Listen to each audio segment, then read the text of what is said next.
Good morning, everyone. Welcome to Sunday Morning Zen. It's a program of Zen Life and Meditation Center in Chicago. It's a beautiful, balmy morning here in Oak Park, Illinois. So welcome to autumn. By way of announcements, we have a few programs coming up over the next couple of weeks. Fridays with Roshi is on again, October 23rd from 6 to 7:30. And Roshi will be giving a talk on understanding the Tao in Chinese thought. And Roshi has a way of really presenting Zen that makes some of these rich classic teachings very accessible. So I'd recommend you sign up. You head on over to zlmc.org, go to programs, and you'll see Fridays with Roshi there in the list. We also have a meditation program going on Election Day. Thanks to Kelly Good for the idea. It'll be on November 3rd. We'll be starting meditation at 6 o'clock in the morning and going all the way through till midnight. And I see a few wide eyes at that proposition. So you can join for a couple of minutes, or you can join for half an hour, or you can join for as long as you want. So we'd love to have you there. There's not a page up on the website yet for it, but it went out in the member email, but we will have more information on it shortly as the details are hammered out. But mark your calendars. Be sure to vote and be sure to join us for meditation on Election Day. We also have a silent auction coming up, so stay tuned for that. It starts at October 25th at 6 a.m. and we'll have more details coming soon on that. Shishin's here this morning, right? You want to let us know what the big highlights are coming up in Sunday Morning Zen over the coming days? He's gathering his resources here to give us a compelling reason to be visiting Sunday Morning Zen over the next couple of weeks. I was having trouble unmuting. I'm sorry.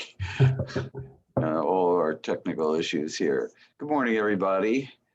Okay, what we have coming up next week is Steve Parker, who's a member of our Sangha and a psychologist in practice well, actually in Zoom right now, but in Oak Park. And he'll be speaking on a topic he's calling All Bodhisattvas.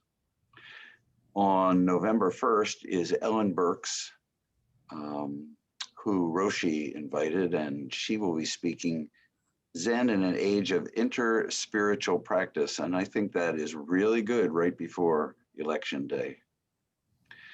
Following Sunday is Roshi's teacher, Roshi Nicolai Jikyo McMahon.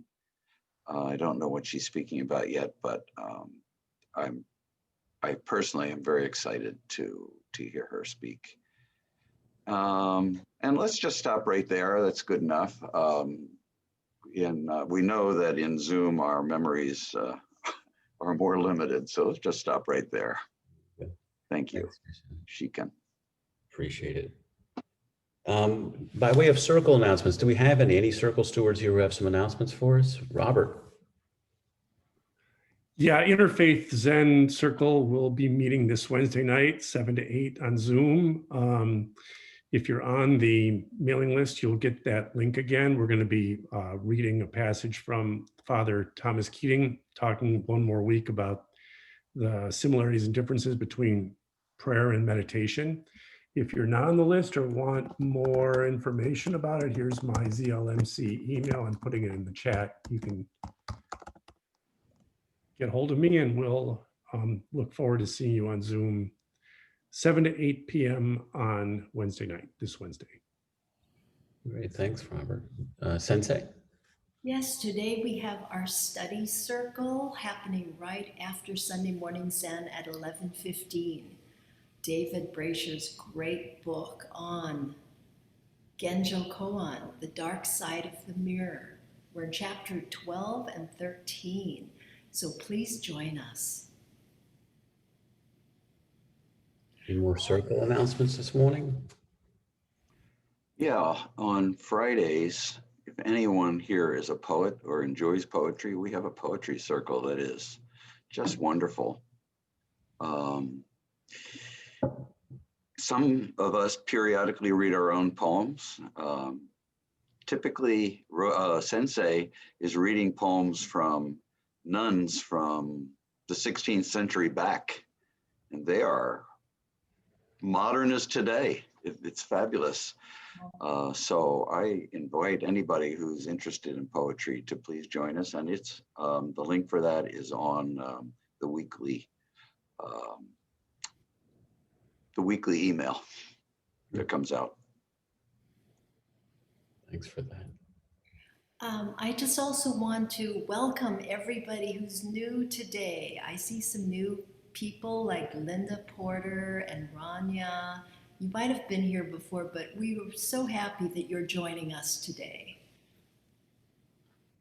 Thanks very much for joining. So we have a good group here. Why don't we break off into smaller groups for a few minutes and get to know everyone. Good morning, Linda.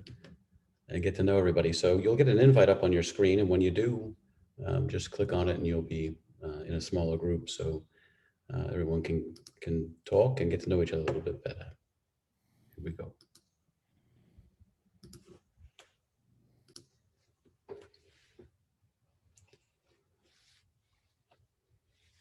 All right, everyone's on their way back.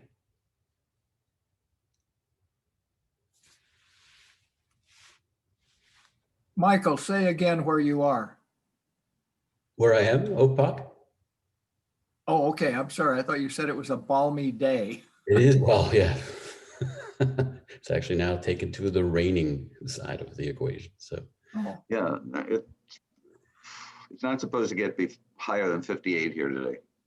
58 degrees, beautiful. Hi, Mama Vanessa. Hello. you look wonderful. Where's the baby? Yeah, look at him. He's passed out. He's cozy. Good. We like sleeping babies. It's a joy to see him whenever you share him. Oh, good. Yeah, I enjoy bringing him to meditation. He's so chill. He's a very, I don't want to say non-fussy because fussy's, I don't know, kind of a negative word, but he's a very low need baby. Very consolable, very relaxed. And he doesn't seem to mind the chime. No, he doesn't. Yeah. In fact, the bells are probably kind of nice. I mean, if you think about it, he was in the NICU for so long and alarms go off and there's all Oh kinds my of God. sound. Yeah, there's This so is much way better. noise in those places. It's scary. Yeah. So it must be wonderful for him to come home to calm and quiet. Mostly calm and quiet. We've got a lot of kids on the weekends. Well, thanks for joining back. Hope we had a great breakout session. And I've posted a link in in their chat box this morning. So we appreciate you coming to Sunday Morning Zen and making these programs possible through your attendance. But we also ask that you consider making a donation to the center as well. Any gift makes a big difference in our ability to deliver programs like this that I think are vital to folks at all times, but especially during this pandemic. So while you've got a moment and it's top of your mind, please consider giving. So this morning we have a speaker who probably needs no introduction. Everybody's met him. Our tuxedoed MC is here, Robert Schwoch. He's been a member and Zen student at ZLMC since 2019. What you may not know is that he reported on politics for the Capital Times in Madison before serving 10 years as a communications specialist and chief of legislative staff in the Wisconsin State Assembly and Senate. He also spent some time as a political communication consultant, as well as a writer and teacher after completing an MFA in writing and literature at Bennington College. Interesting fact, he's probably one of the few people, he may actually be the only person, to have led both the Democratic and Republican legislative offices at the Wisconsin Capitol. And he teaches courses now in strategic communication, sports reporting, literary journalism, and creative nonfiction at the University of Wisconsin. So help me in welcoming this morning Mr. Robert Schwoch to speak to us on politics and Zen. So good morning, Robert. Hi, everybody. No tux this morning, sorry. Greetings from Packerland, greetings from Milwaukee. Shishin, your Bears thing is hurting my eyes. I mean, you know, I know Buddhists are about suffering. You just said Packers. That's no. I mean, I know Buddhists are about suffering, but you know, wow. Anyway, so anyway, I'm here this morning. I was going to be taking Jukai this morning, actually. I took precepts quite a while ago in my former Korean tradition, and I've moved over now to ZLMC, this more Japanese tradition. But it wasn't, the COVID situation up here is so bad. There's a quarantine on visitors from Wisconsin, so I volunteered to give this talk instead. So to start off, I think if we had to name like a number one value of Buddhism, it might be compassion. I've noticed that Buddhists talk about compassion sort of the way Christians talk about love. As someone who came to Zen from a Christian background, I've been sort of fascinated by that. Being a writer and a teacher of writing, as you mentioned, I'm kind of a word and language freak. During these homebound days of COVID, you know, you're spending so much time at home. Thanks to the miracle of Zoom, I've been taking classes in Pali, which is the language of the earliest Buddhist scriptures. And one of the first words we learned in Pali class was karuna, which is compassion. It's a common term like all over the Pali canon. The word for love is sneha. That's not as common a word in the Pali canon. We learned that later. It's more obscure. Karuna, compassion, is always a positive word in the Pali canon. It comes from Vedic roots that mean holy action. That's what karuna literally means in Pali. Sneha, the word for love, actually sometimes has sort of a negative undertone to it. It's sort of a clinging undertone. It also means stickiness or viscousness. So in reading and translating the Pali canon, you get the feeling that for the early Buddhists, the idea of love was sort of polluted by its rapturous effect on the self, by its tendency toward possessiveness. So there's a sort of a suspicion of the idea of love. Whereas compassion is directed outward, it's always directed away from the self. And so that's sort of I think that sort of made it an early favorite of a religion that was about no self. The word compassion breaks down slightly differently in English. Our word passion comes from the Latin root pati, which means to suffer. I happen to be on the admissions committee of the journalism school where I teach at UW-Madison. Each year I read like scores of application essays from students who profess to have a passion for journalism. And I'm always kind of thinking, do they understand what they're really saying? Later when they're suffering through one of my classes, I say, well, this is what you wanted, right? Suffering, you have a suffering for journalism. So anyway, the English word compassion means literally then to suffer with, which fits with the Pali idea of compassion as holy action, I think.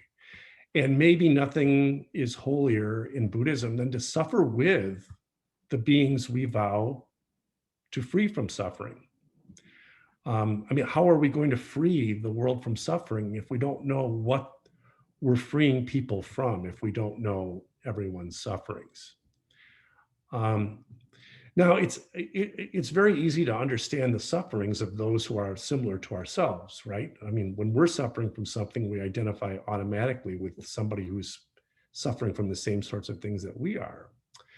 But the thing is, as Buddhists, as Zen practitioners, we vow to free every being from suffering. So from that, we might assume that our most urgent calling, maybe our most difficult calling as Buddhists, as practitioners of Zen, is to understand the other, is to understand those who are not like us, to understand their suffering too.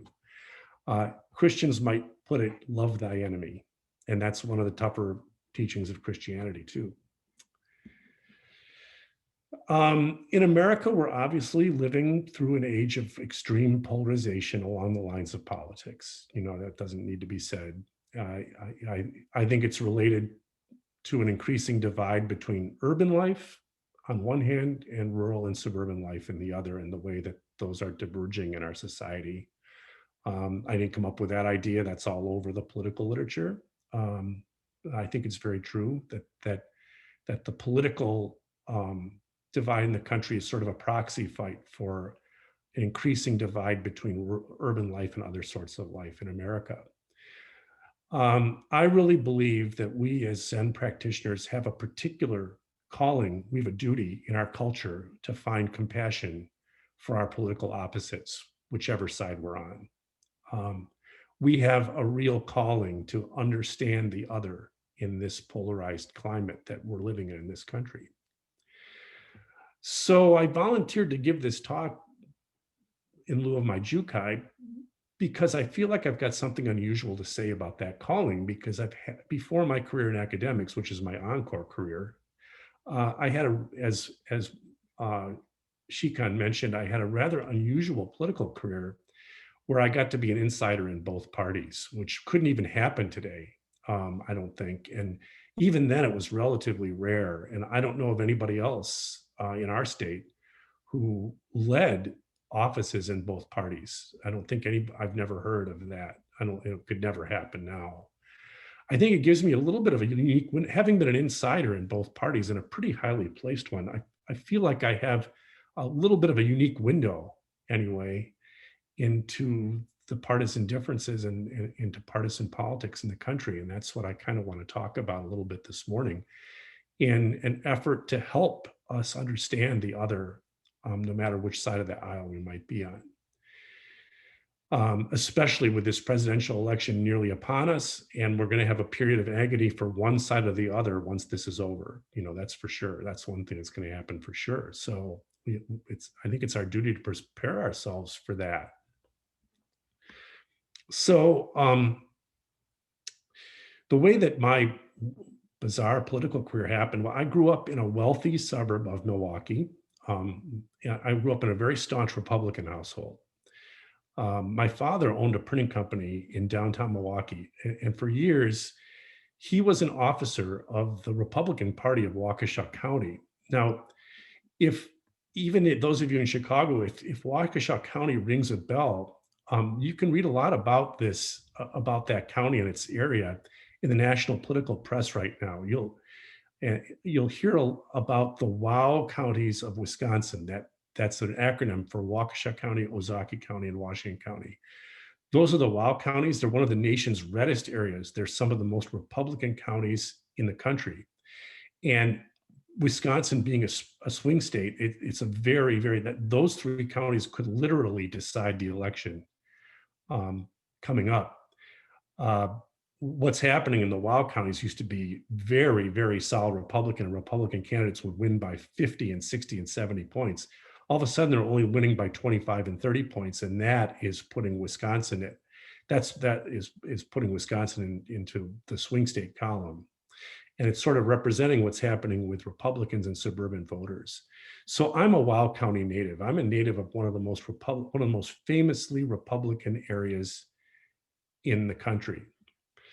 My father especially was an admirer of Ronald Reagan. My father idolized Reagan. He was, as a small businessman, he really struggled to meet all the demands of corporate taxation and corporate regulation that were being imposed by government. Back at a time when American taxes on corporations and people were much higher than they are now. My father had, a printing company with 15 or 20 employees, and he just struggled mightily with the taxes and also all the reporting requirements, all the bureaucratic requirements. It was very, very tough on him. He treated his employees like family. He was a very compassionate businessman. He was particularly dedicated to hiring disabled people. He would hire from the deaf community quite often. They make print shops need people who can concentrate, but they're also very loud. So my father was really fond of hiring from nonprofits that would prepare hearing impaired people for the workforce. He always paid way above standard union wage and benefits. He did that in part to keep the union out of his shop, but he also did that because he really cared about his employees like family, to the point where if they were struggling, he would actually bail them out personally. So, however, that family way of doing business really stretched his bottom line. And when Reagan came along promising, less government oversight, less corporate taxation, that was just like rain on the desert for my father.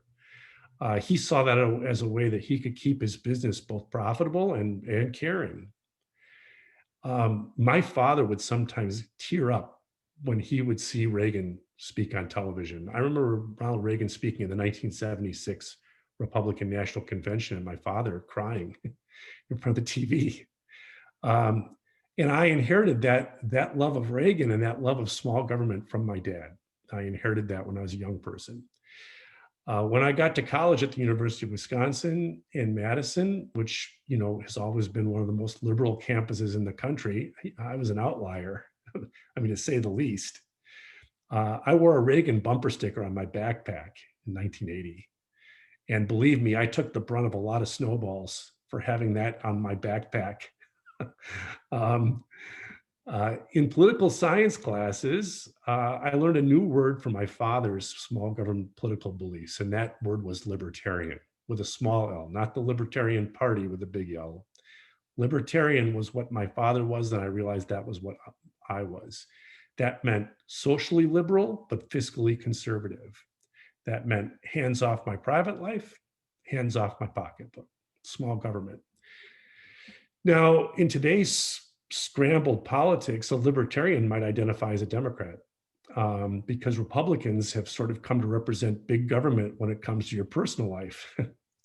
But back then, libertarians were on the right. They were considered to be ultra conservatives. And being a libertarian was sort of a natural stance for me, for someone who was both sort of a child of wealth and privilege, and also somebody who was in the process of coming out as gay.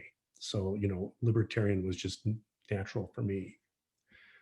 Now, the University of Wisconsin back then still is unique for having two popular campus newspapers. One is liberal and one is conservative. It's got two warring papers.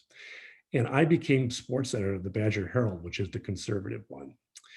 I graduated from there into a sports writing career. Thanks to a really lucky break, a couple of years later, I was a sports writer at the Milwaukee Journal, which was kind of my dream job growing up. That was the job I thought I would have at this age, not at that age.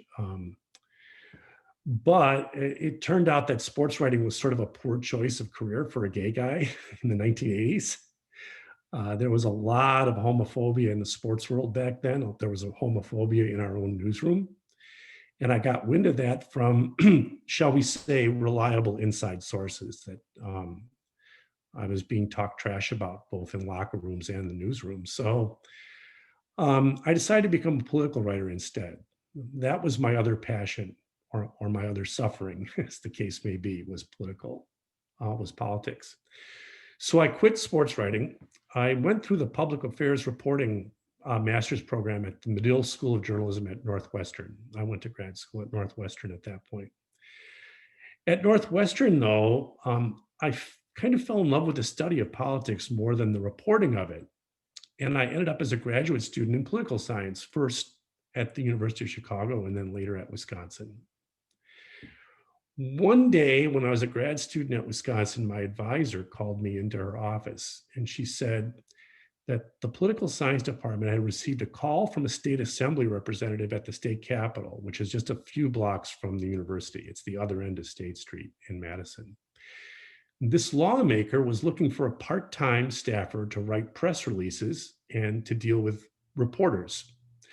And she had been asking if there were any political science graduate students who had journalism background. And the answer was me. I was the only one.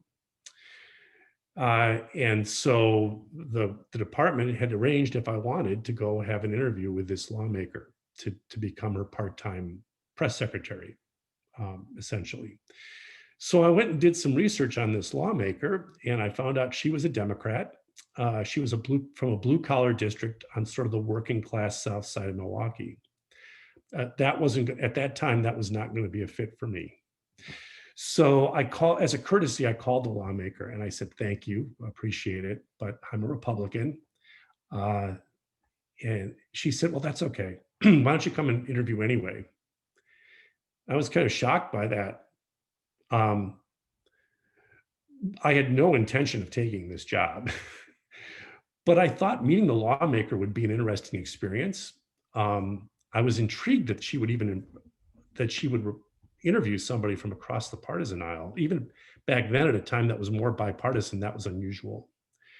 But I walked up to the Capitol. I went to her office, wrote her a couple of sample press releases about her bills. We had a good long chat. We sort of hit it off. And at the end of that chat, she offered me the job. I said, again, I'm a Republican. I told her, I've campaigned in this city for Ronald Reagan. I've campaigned in Madison for Ronald Reagan. How on earth am I going to serve on a Democratic legislative staff? Well, it turned out that this lawmaker was quite a conservative Democrat. In fact, she was sort of the unofficial leader of a group of conservative Democrats who had the power to jump over to the Republican minority and form a majority coalition to pass bills against the Democratic majority's consent when she wanted.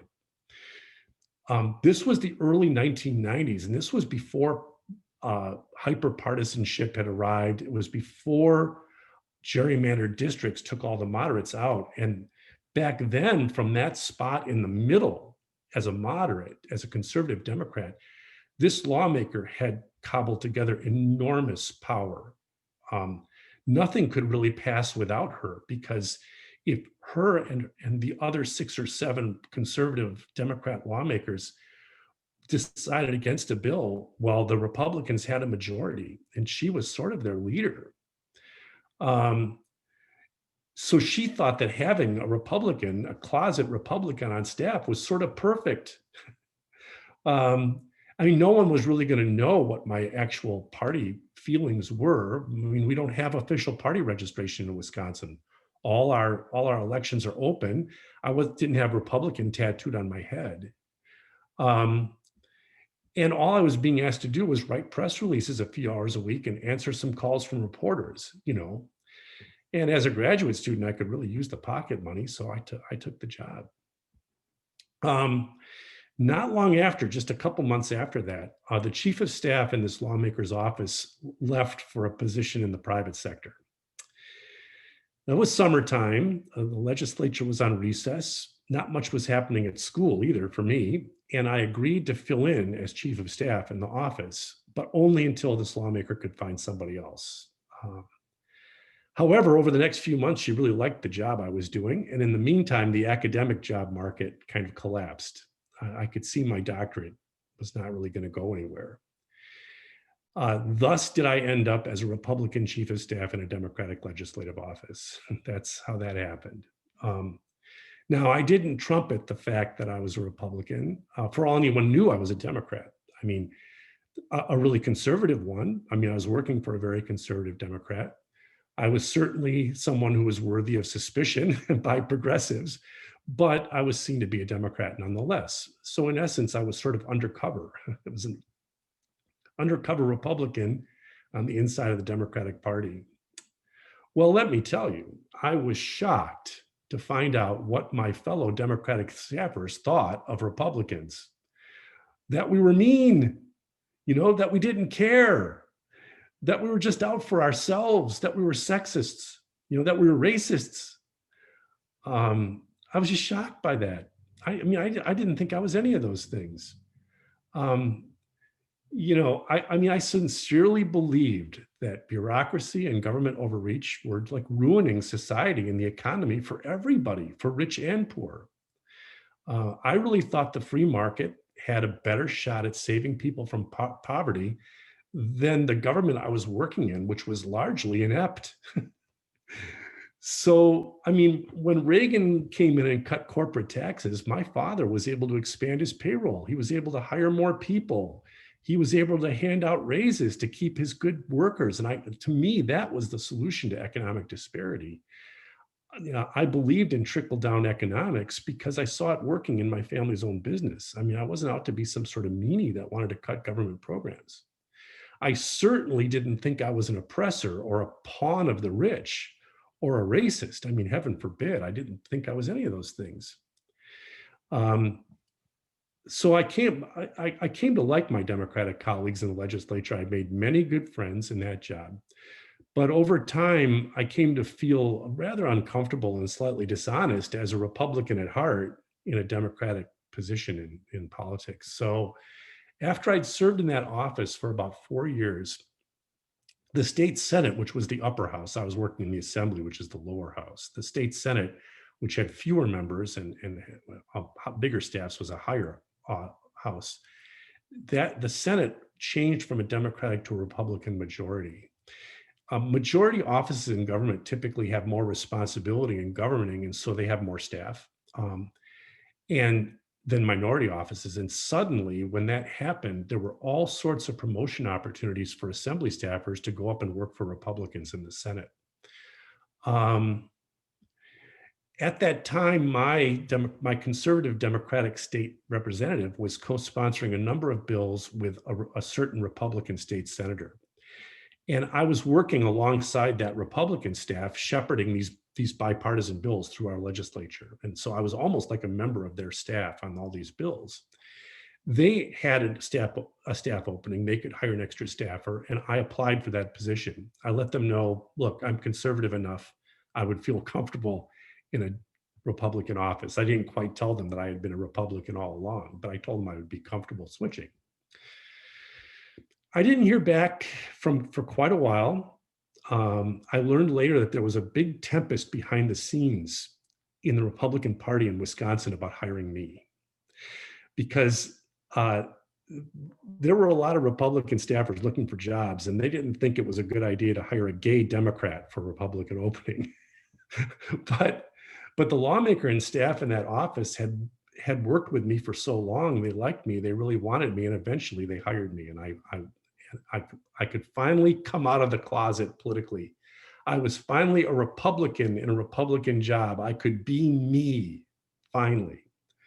Well, what do you suppose happened next? As soon as I got that first Republican job, I started turning into a Democrat. From inside the Republican Party, all of a sudden I had sort of a new window on the influence that wealthy donors and lobbies had on that side of the aisle. I got sort of an education in how a small government political philosophy combined with a lot of money influence could turn into sort of cost cutting for the sake of sheer profit rather than the sort of public benefit I had in mind. I saw how Republicans were prone to handing out tax cuts for profit to people who didn't really need them. And maybe most disturbing for me, I started to have a perception of how, help for large handouts to large, powerful corporations were putting small businesses like my dad's at a bad disadvantage, at a competitive disadvantage. So my policy thoughts started moving leftward, even as soon as I got into a Republican office. And I saw that in working on the numbers, and the staff was always assigned to work on the numbers for the proposals, I began to see that trickle-down economics was sort of coming to the end of its usefulness in America, because taxes had reached their effective floor. They'd gone as low as they could go, and still help the economy. I mean, when Reagan took over, the economy really needed that shot of tax cut adrenaline. I mean, that's when we had an upper tax bracket of 70% or more, and that was too much. And so the cuts that Reagan effected did really put a shot of adrenaline into the economy. But by the time I was in a Republican office in the legislature, I could see the economy and society were sort of at risk of being hurt by too much of that adrenaline, that it was going to now start to cut in the bone of programs that people needed, and it wasn't going to have an immediate positive effect on the economy or on businesses. So policy-wise, I started moving left. Then also, I was shocked, just as I had been shocked to find out what Democrats inside the Democratic Party thought about Republicans. I was equally shocked to find out what Republicans inside the Republican Party thought of Democrats. They thought my former Democratic colleagues were just mindless softies. You know, they thought Democrats were naive, ill-informed, simpletons, who thought the solution to every problem was to write a check. Or some of them thought that Democrats were just political opportunists who just touted big programs just for the votes so they could expand public assistance and get those votes. They were highly suspicious of the motives of Democrats. That didn't play so well with me, having been inside the Democratic Party. I mean, I knew that was a caricature of a progressive. My Democratic colleagues believed in bigger government in some ways, but they also believed in fiscal responsibility. They were not spendies. In fact, I, as a staffer among the Democrats, had kind of labored long hours to find money for every proposal so that we could justify that proposal to our moderate voters back home. So what eventually happened is I moved to a very liberal-leaning Republican office in the Senate, where I eventually became chief of staff. So now I was a Republican chief of staff, and I had been both a Democratic and a Republican chief of staff. That was to a pro-gay, pro-choice, anti-gun Republican. If you can believe such a thing ever existed, it did. She was from a suburban swing district. And now I was in sort of the mirror image of my former Democratic office. We would jump to the Democratic side and form a new liberal coalition to pass bills. And we were very powerful in that middle position again. And by that time, I had begun to feel like neither party had it exactly right, that the creative tension between the two was what American policy needed. And I was sort of glad to be back in an office that was in between the parties, that was trying to do what was right policy-wise, regardless of which party was behind it. They were just trying to make good policy.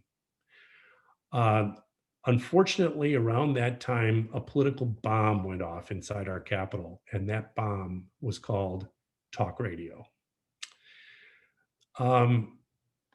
Madison was one of the first cities in the United States where listeners could tune into a radio show by this conservative firebrand named Rush Limbaugh. Now, you might not believe me when I tell you this, but the Rush Limbaugh show started off as extremely entertaining radio. It was very funny. It was also amazingly tolerant. Rush was amazingly tolerant of liberals early in his radio career. Rush Limbaugh was in only a few markets back then.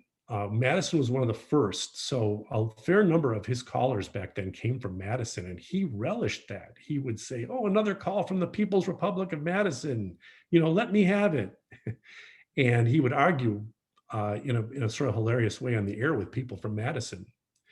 He became massively popular in Wisconsin, and then, of course, elsewhere. Eventually, he became popular all over the country. However, his popularity began to drag him rightward and more toward the extreme core of his listenership.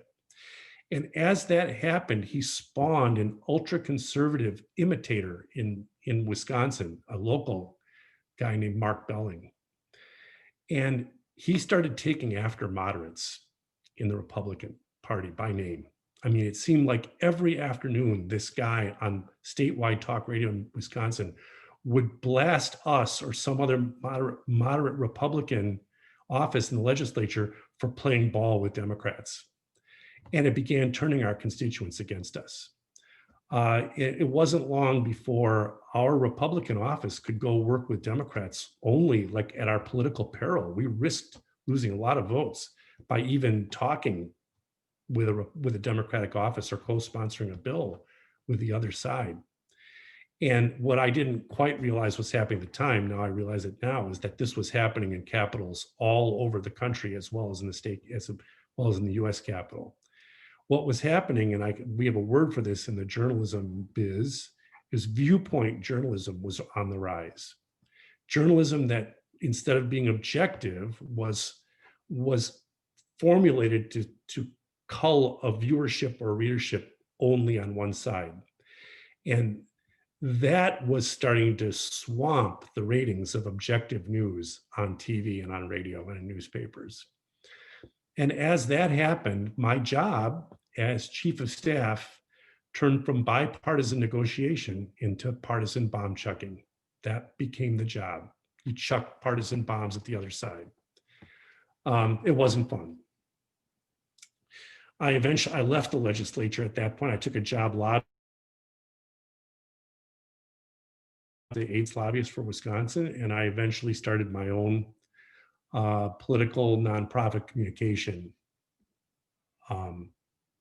business until the recession of 2007 wiped out my business, and I lucked into this academic career. All the moderates in our state legislature were eventually gerrymandered out of office, including both the people I worked for.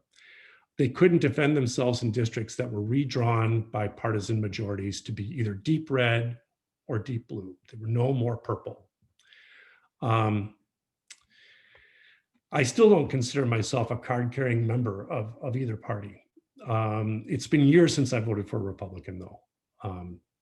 George W. Bush was the end of me in that party. A friend of mine was a national officer of the Log Cabin Republicans, which was a LGBT Republican group. And he and several other Log Cabin Republicans got to meet personally with George W. Bush during his first campaign for president. In that meeting, Bush told my friend and a couple other Log Cabin Republicans that he was a new kind of compassionate conservative. You remember that? He ran his first campaign. He ran, "I am a compassionate conservative." Sounds almost Buddhist. He told in this meeting with LGBT Republicans, he said that he was going to start welcoming LGBT people in the party. And it was his intention to move the party more in a libertarian column and start to make the party more socially liberal. And amazing to think that that was George W. Bush's original intent. And I heard the report on that meeting from my friend, and I was very excited about that. However, 4 years later, Karl Rove sort of sold out that compassionate conservatism in the name of expanding the Republican core, keeping Bush in office. And that worked to edge out Al Gore. And ever since then, the political game on the Republican side has been to groom the base and keep expanding turnout from the base rather than to seek voters from the middle. That's the way both sides have gone lately. Now that strategy may be coming to an end right now. Biden seems to have jettisoned it, and it may not work for Trump this time. The lemon of the base may be squeezed finally to the point where there's no more juice in it. We're about to find out. But that drove me out of that drove me out of having any Republican leanings. As for my Reagan-loving father, he died as a Bernie Sanders Democrat. He ended up way to the left of me eventually. He could not stand what Republicans eventually did to small businesses in the name of big businesses. And he also couldn't stand the Republican attitude toward gay people like his son that turned him off. And he cast his last presidential vote for Bernie Sanders. At his very conservative Catholic retirement home, he was the scary Bernie Sanders liberal. So bipartisanship is a thing of the past now in American politics. Whether it'll ever come back, we don't know. It's a tragedy for policymaking in this country. Once upon a time, not that long ago, to get anything meaningful done for your side meant you had to go listen to what the other side needed and build that into your bill. Now, if you can't ram something through on the strength of your partisan majority, it doesn't happen.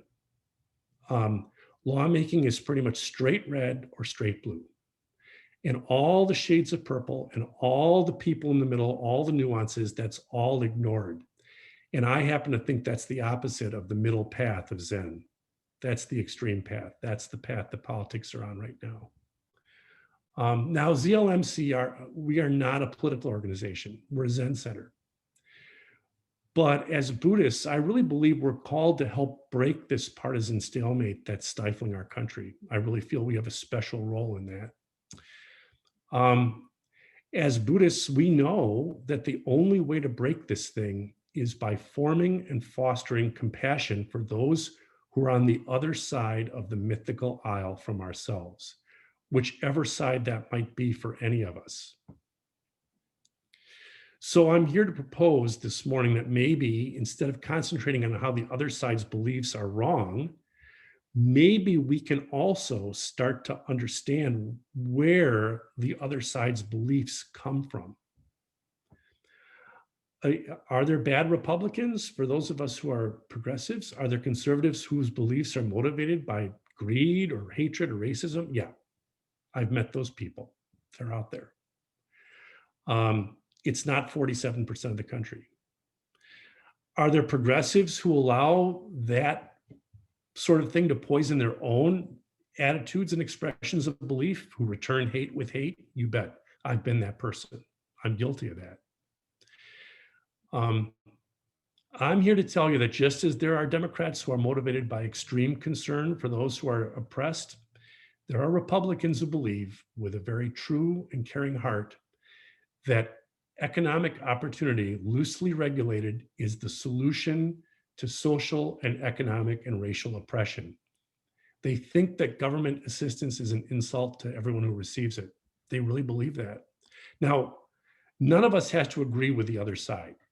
We don't have to abandon our beliefs to have compassion. What I think we do have to do is hear the other side's views and speak to that with respect. We have to be willing to give the benefit of the doubt before we know what the motivations for somebody's beliefs are. My first Republican office was representing a rural Republican district. And I got to go out and meet those people at their doors, people who are completely different from me, having grown up as a wealthy suburban kid. And I actually got to meet a lot of these same people when I married a farm boy. And a lot of my North Dakota relatives were these same people. Yeah, when I went door to door in our rural district as a Republican, some of what I heard at those doors were things that progressives rightly detest. You know, I heard some pretty horrible things. However, a lot of what I heard also made me feel like progressives need to be a lot more compassionate listeners. Folks, this is what sunk Hillary Clinton. She did not come off as a compassionate listener to the deplorables. You know, rural people, country folks, they really cherish their way of life, and they cherish their ability to make a living off their own land. They're very proud of their role in feeding and nurturing the nation. You know, everyone, red or blue. They feed all of us. They feel like their hard physical work isn't appreciated or respected anymore. You know, the people I met in politics, rural Republicans, feel like their success has been defined by city folks in blue states as like a prestigious college education and a high-tech job or professional job behind a desk. That's what success is now. That's where American culture is going. And they feel everything else is being demeaned. They feel like their way of life is being sneered at by people on the coasts, and by people in the media. They feel made fun of.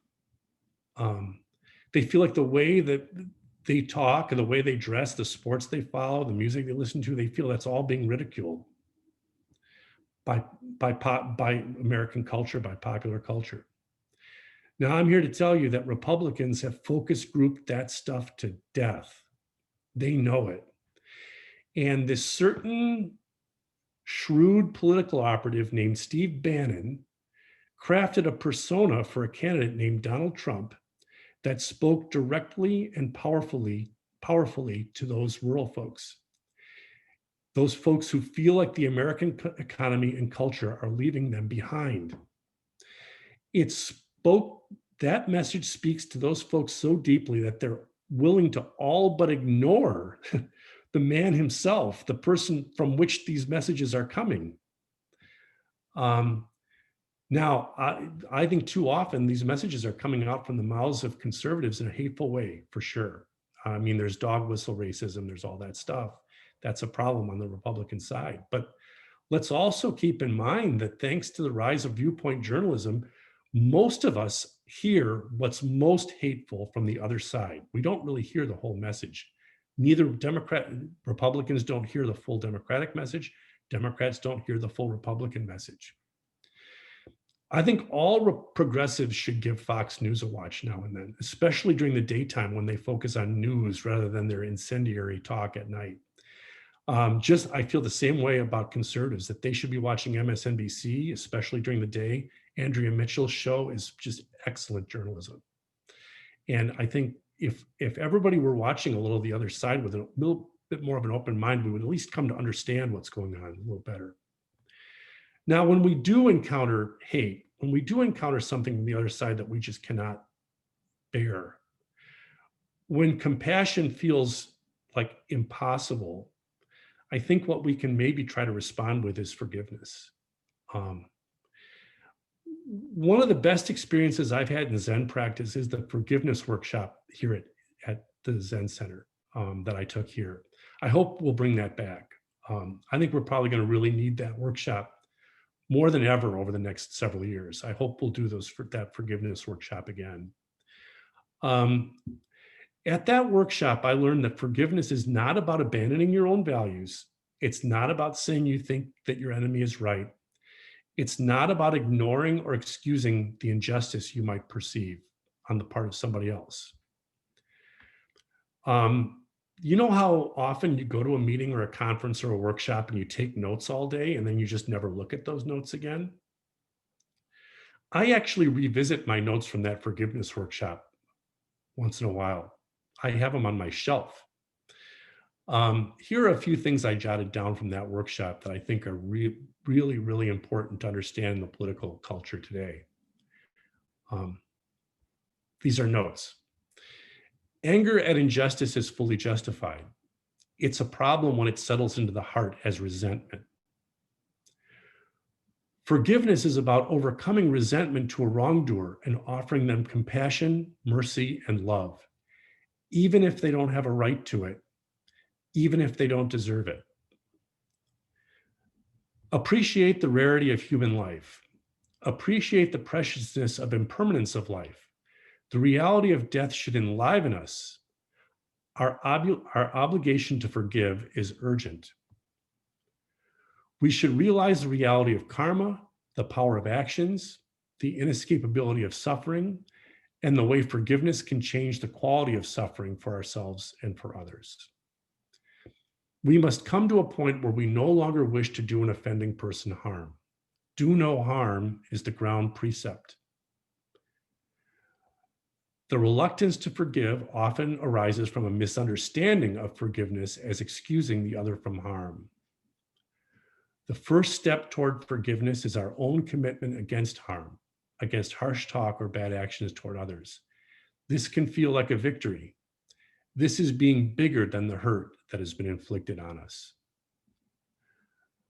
Mindfulness is powerful as an awareness of our stories and our ability to change them.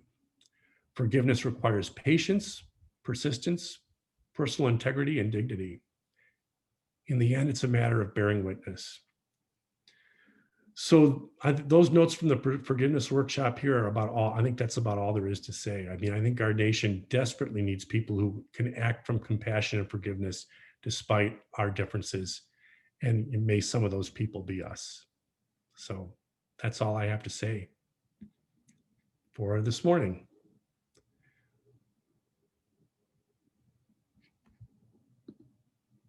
If anybody would like to. Yeah, I just want to say that was marvelous, Robert. Just what we need to hear right now. I wandered on to I think part of the what exaggerates the stereotypes is the social media. So we all get a kind of confirmation bias without even realizing it. And the social media is doing that in the background, but we get used to it. So we're seeing a bubble of people that agree with us. And the other day I wandered onto an artist site and I liked the art. He did a video that was really cool. And then I realized he was a young person. He had a lot of tattoos. And then I realized he was an anarchist. I was curious, oh, an anarchist, and he's not going to vote. And I guess for me, the issue was, I don't know how to have the conversation with that guy. And I wanted to, I still do, but I'm very reluctant to open. How do you have I guess my question is, how do we bridge the divide? I get that, Well, I'll tell you, you might have an answer to your own question there, because I think social media we did not have that. We didn't have Twitter, Facebook, Instagram when I was in the legislature. And that's actually a way, too often it's used as a way to chuck bombs at the other side. Yeah. But it can also be a way to interact that you can use social media to interact directly with the other side in a way that's respectful and listening. It can be hard to penetrate. We actually have communication researchers in our J school who research this stuff. What you have to pierce is the natural suspicion of the other side. But it's a challenge that I think that we can do. We can meet if we have genuine respect. So I think that's one way to do it. I'm going to try. Yeah, I've been trying it too. Shishin. Robert, that was wonderful. I'd like to ask you about, I just forgot the term. Hang on one second. Viewpoint Journalism. Journalism. What I started to think about was the middle way. And that got me to thinking a little bit about critical thinking. It's a lost art, Shishin. Exactly. I used to think that when I went to college, I'm talking about as an undergrad, I learned to think critically, and then I realized that I didn't learn to think critically until I really got into my doctoral work. But that was probably just me. But the point about critical thinking, I think, is essential. And moving back to your point about viewpoint journalism, is there a way that for people who really can't think critically, who never learned that, to read, is there some journalism today that is the middle road? I know that the New York Times isn't. I know that the Washington Post isn't. Well, it's interesting that you bring this up, because I talk about this with my students all the time. It's also a topic of a lot of research.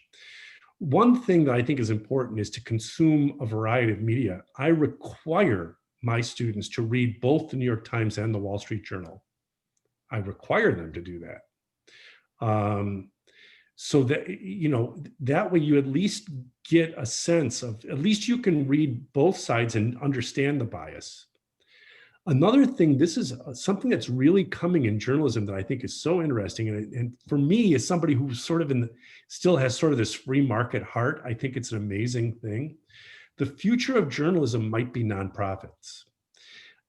Public radio may lead the way. What we're starting to see, for example, public radio is morphing into listener-sponsored radio, where instead of being supported by government money, by government programs, it's supported directly by the listener, and listeners are willing to donate a lot of money for quality journalism. And we're starting to see the first nonprofit newspapers crop up in the country. Newspapers that went under as profit operations are reforming as nonprofits, and a few of the bigger newspapers, I believe the Denver Post is now it's reader sponsored. And I think that might be the way of the future, because what we're finding is people who will sponsor a piece of media don't necessarily just want their side. These are people with a little more of an expansive view of what's happening. Also, another thing that researchers are finding is that there's a growing hunger for a referee between the sides. That's where all these fact-checking, PolitiFact and things are coming from. And so I think there may actually be some hunger coming in the public for something that doesn't come from a viewpoint. And we'll see what happens. But that's all current trends. Hey, Robert, Mark. Hey, Mark. I remember taking the class with you, with Robert, and one of the, I think you sort of insinuated this, is empathy. So even though you may have differences and you may not, in fact, if you're trying to forgive somebody who harmed you, you're trying to let that go, not necessarily forget or act like it never happened, but to try to enter their world, to understand them, why they are like they are, why they behave like they behave, and even why they may have harmed you like they harmed. That class really expanded my mind on forgiveness. Yeah. It was super. I hope we do it again. I think the other thing I think about is three influential persons who were behind nonviolent resistance. That is Gandhi, Martin Luther King, and Thich Nhat Hanh. Mm-hmm. All three of them do not advocate hate with hate, but love in the face of hate, or in Buddhism, compassion in the face of hate. All of them would not say that that you handle the differences and even the harm that you that you know is being done. You believe that, like a Buddhist would believe, all people have original goodness, that within each of us is original Buddha nature, which is good. And if we see that, and I think Martin Luther King saw that as well, he saw, even in the worst racists, we're trying to elicit that place in them that is not racist, that is loving and kind to all people. Yeah. But Thich Nhat Hanh and the Dalai Lama are both political exiles. If anybody has a right to be bitter, it's them, and they're two of the most loving people on earth. Exactly. Yeah, I think they're great examples of. I didn't realize that. Robert? Yep. I've got a question about referees. There's a guy that really, I forget his name, that does a blog, that did a whole blog on how referees are being disrespected. We don't trust referees anymore. And I'm just wondering what you have to say when we're in the middle of coming to an election that's going to might have to be refereed by the Supreme Court.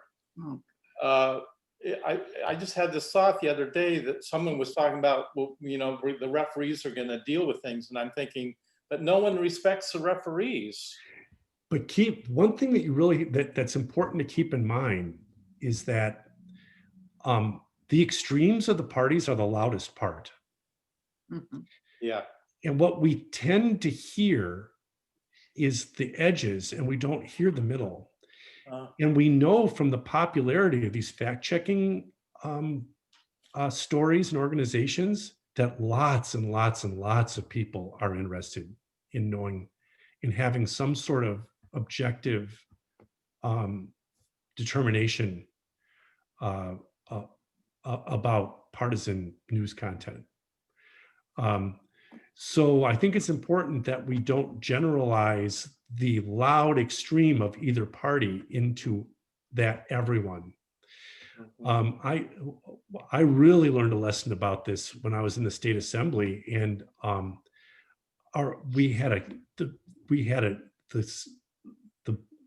most dogged political fight we had the whole time was about whether the state legislature was going to fund the Milwaukee Brewers baseball stadium.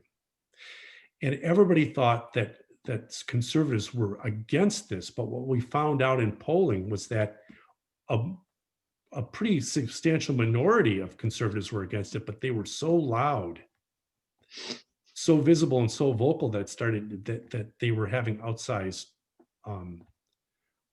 they were having outsized influence on the outcome. And that happens, that effect plays out over and over.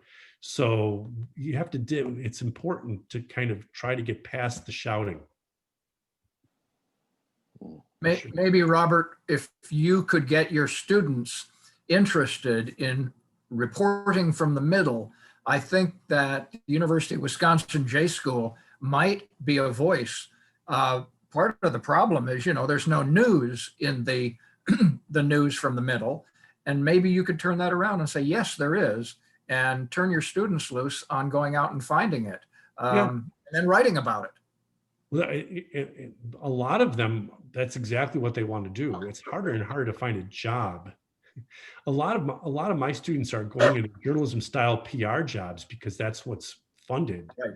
I mean, I don't want to get too far into the weeds, but newspapers the news is as popular as ever. It's just the paper that's gone the way of the dodo bird because we can't monetize the online the same way that we monetize the paper. And so the jobs just don't pay and they're hard to find. And so what the students are doing is they're going into sponsored journalism where it's being supported not by the clicks, not by the readership. Oh, no, absolutely. Absolutely. Yeah.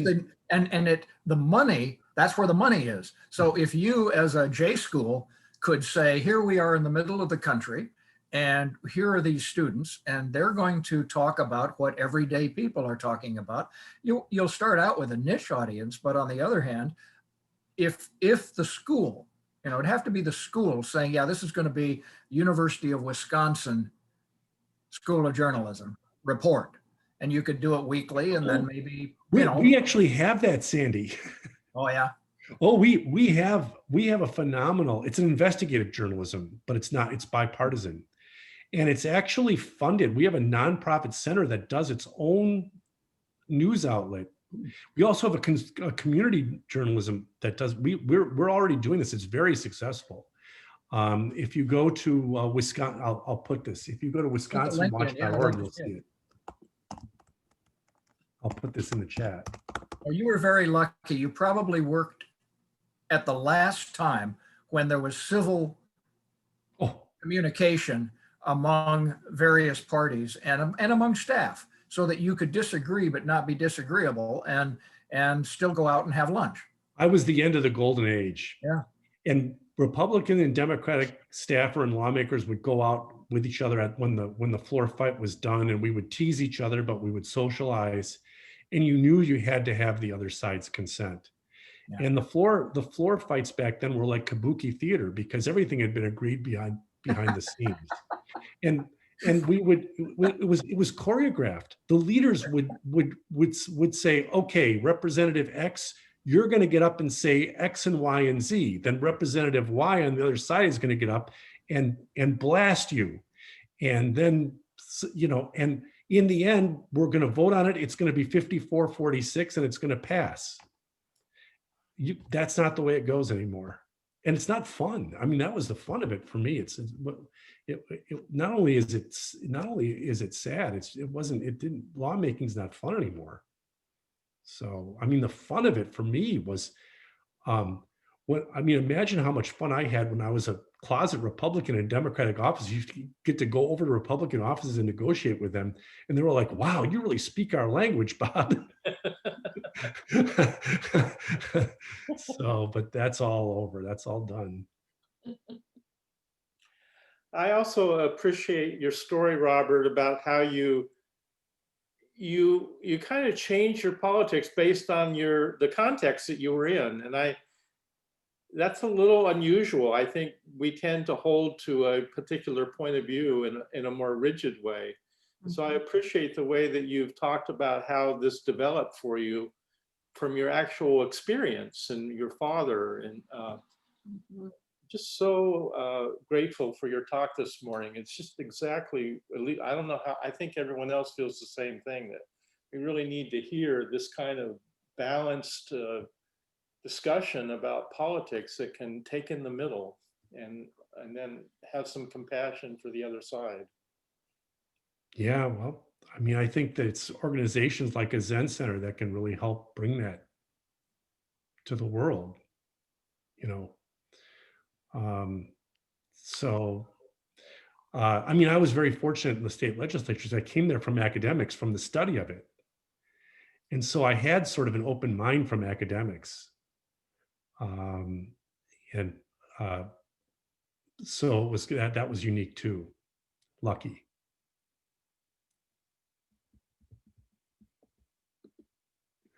Anyone else? I think we're at past 11. Thank you. Thank you, Robert. Thanks so much. Appreciate It it. was wonderful. See you. Thank you, Robert, very much. Fabulous talk. Thank you. Appreciate it. Thank you, Thanks Robert. for doing it. Very much appreciated. Thank you. Thank you.